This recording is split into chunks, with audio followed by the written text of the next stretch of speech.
Assalamualaikum warahmatullahi wabarakatuh. Selamat pagi, siang, ataupun malam.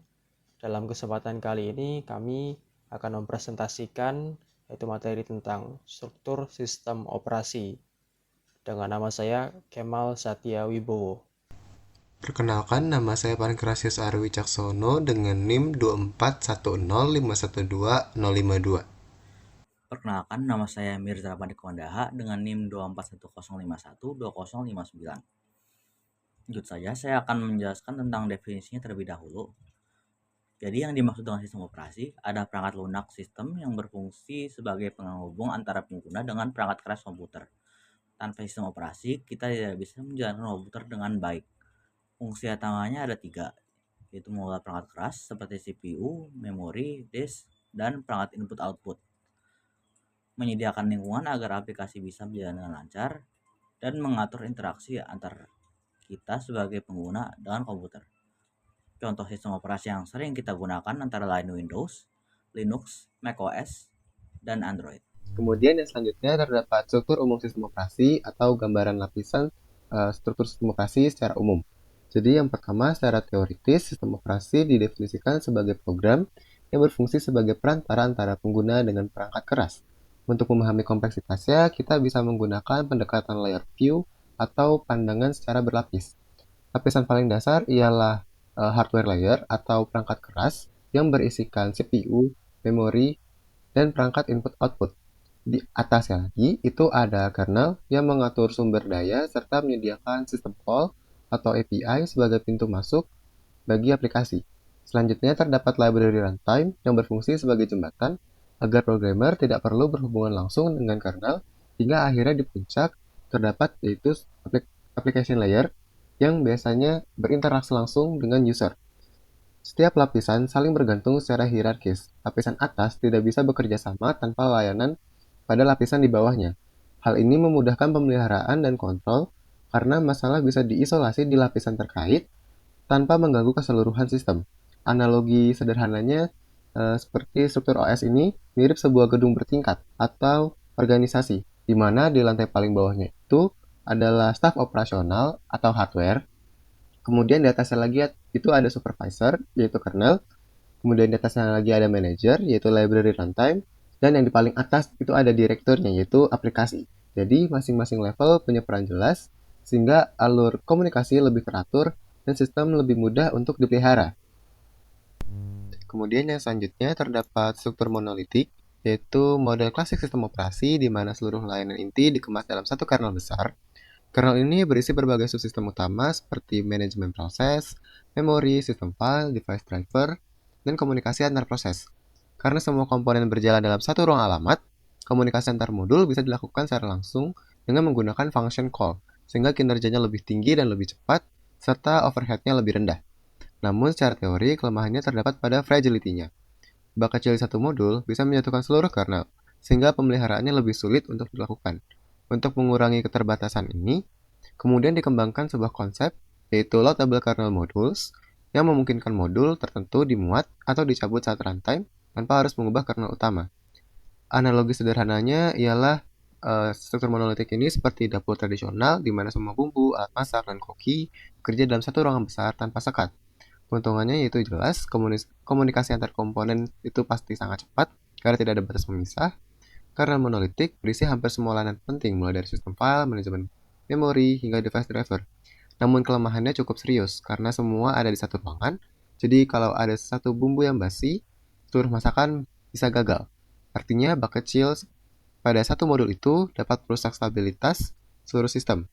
Hal inilah yang membuat kernel monolitik sulit dipelihara. Contoh dari sistem operasi yang menggunakan struktur monolitik ini ialah MS-DOS dan Unix awal. Selanjutnya terdapat sistem berlapis atau layered system. Model sistem berlapis ini lahir untuk mengatasi kompleksitas struktur monolitik yang sulit dipelihara. Pendekatan ini membagi sistem operasi menjadi lapisan hierarkis yang jelas, di mana lapisan bawah hanya berinteraksi dengan lapisan di atasnya. Jadi tidak bisa skip antar part, misalkan dari lapisan paling bawah langsung ke lapisan paling atas itu tidak bisa. Menurut Tannenbaum, lapisan 0 atau lapisan paling bawah itu untuk alokasi prosesor. Kemudian lapisan atasnya, lapisan 1 itu untuk memori. Lapisan 2 untuk komunikasi antar proses, lapisan 3 untuk manajemen input-output, lapisan 4 untuk program pengguna, dan lapisan kelima yaitu untuk operator. Kelebihan sistem ini ialah terletak pada modularitasnya, karena tiap lapisan punya fungsi spesifik, sehingga pengujian dan pengembangan lebih mudah untuk dilakukan. Namun, kelemahannya terdapat pada performa. Operasi ini bisa menyebabkan keterlambatan dalam pelaksanaannya karena harus melewati banyak sekali lapisan. Analogi sederhananya, kalau monolitik tadi itu seperti dapur besar tanpa sekat. Nah, kalau sistem berlapis, itu seperti dapur modern dengan ruangan yang terpisah. Ada area untuk memotong, ada area untuk memasak, dan ada area untuk plating. Hasilnya pasti lebih rapi dan terstruktur. Tapi kalau alurnya terlalu panjang dari awal hingga akhir, proses bisa jadi lebih lambat. Nah, contoh dari sistem operasi yang menggunakan layer system ini yang terdapat pada Multics dan The System, yang menjadi tonggak utama penting desain OS modular. Kemudian yang selanjutnya terdapat struktur mikrokernel.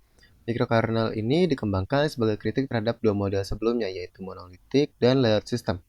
Monolitik dianggap terlalu besar dan sulit dipelihara, sedangkan layered system berpotensi menimbulkan overhead jikalau alurnya terlalu panjang atau sulit.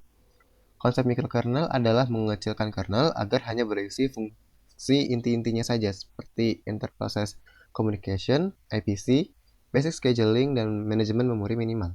IPC sendiri merupakan perantara antara kernel dengan fungsi-fungsi lapisan lainnya yang terletak pada atas dari IPC ini. Jadi, dari kernel akan berkomunikasi atau menerima perintah dari layer dari atas-atasnya si IPC ini. Jadi IPC ini ibaratnya menjadi sebuah jembatan dalam struktur mikrokernel ini.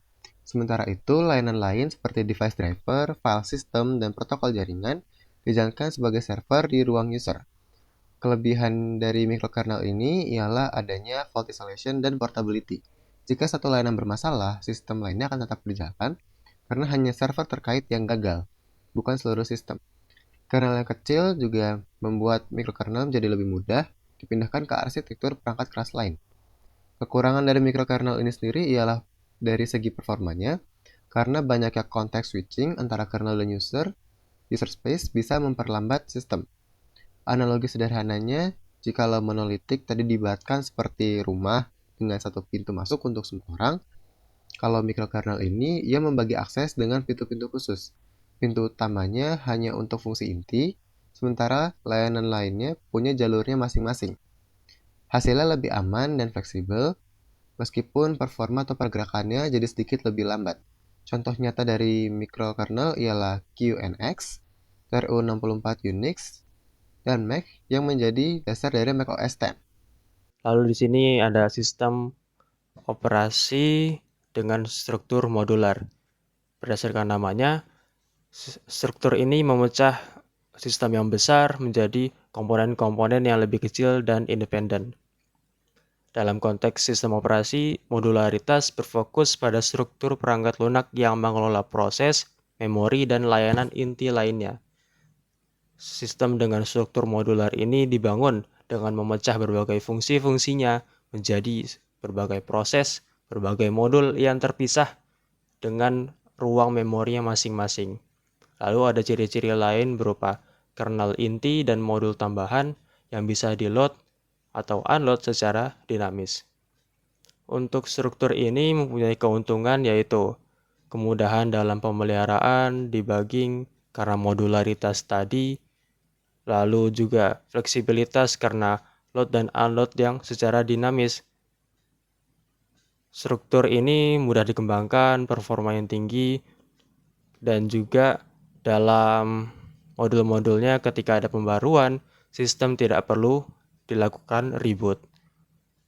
Untuk kekurangannya, yaitu kompleksitas yang tinggi, book modul masih berpotensi merusak kernel.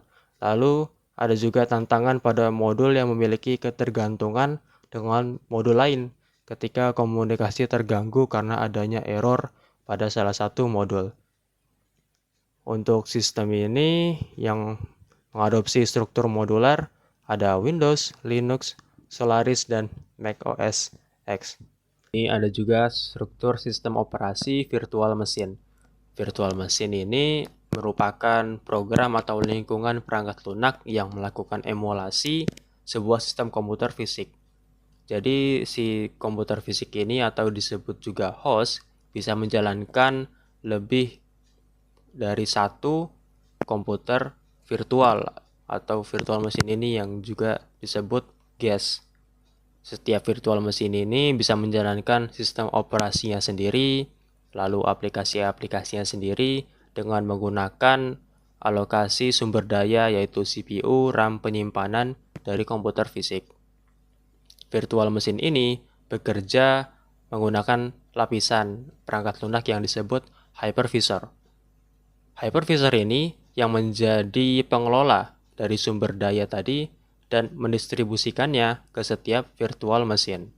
Untuk kelebihannya yaitu isolasi kuat antar virtual mesin dari hypervisor tadi. Lalu dengan isolasi yang kuat ini sehingga virtual mesin cocok untuk pengembangan OS, cocok untuk pengujian-pengujian. Lalu untuk kekurangannya, implementasi sulit dan membutuhkan resource yang besar. Karena untuk melakukan banyak virtual mesin dibutuhkan CPU yang lebih, RAM yang lebih banyak. Contoh dari virtual mesin ini yaitu VMware, VirtualBox, Wine, dan juga Dosemu ini. Selanjutnya, client server model. Ada pendekatan di mana sebagian besar fungsi sistem operasi dijalankan di mode pengguna. Sistem operasi di sini dianggap sebagai kumpulan proses yang terbagi menjadi server sebagai penyedia layanan dan klien sebagai peminta layanan. Klien mengirim pesan ke server, lalu server memproses dan mengirim kembali hasilnya. Kernel hanya berfungsi sebagai untuk mengatur komunikasi, sementara layanan utama dijalankan di level pengguna. Model ini dikenal juga dengan sebutan microkernel. Kelebihannya yaitu pengembangan modular.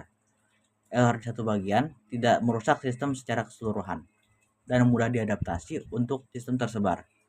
Tapi kekurangannya yaitu proses layanan lebih lambat karena pertukaran pesan. Pertukaran pesan bisa terjadi bottleneck dan tidak semua tugas bisa dijalankan di tingkat pemakai. Contoh penerapannya yaitu sistem operasi modern berbasis microkernel seperti QNX. Selanjutnya, sistem berorientasi objek adalah pendekatan sistem operasi yang merepresentasikan layanan dalam bentuk objek. Setiap objek berisi struktur data dan operasi untuk mengolah data tersebut bisa diakses atau dimodifikasi. Model ini membuat sistem lebih terstruktur karena memisahkan antara layanan ditawarkan dengan cara implementasinya. Kelebihan dari pendekatan ini yaitu sistem lebih terorganisir dan jelas pemisahannya antara layanan dan implementasi. Kekurangannya yaitu belum semua sistem operasi mengadopsinya sepenuhnya. Contohnya Windows NT yang hanya menerapkan sebagian teknologi berorientasi objek. Mungkin itu saja dari kami. Sekian dan terima kasih. Wassalamualaikum warahmatullahi wabarakatuh.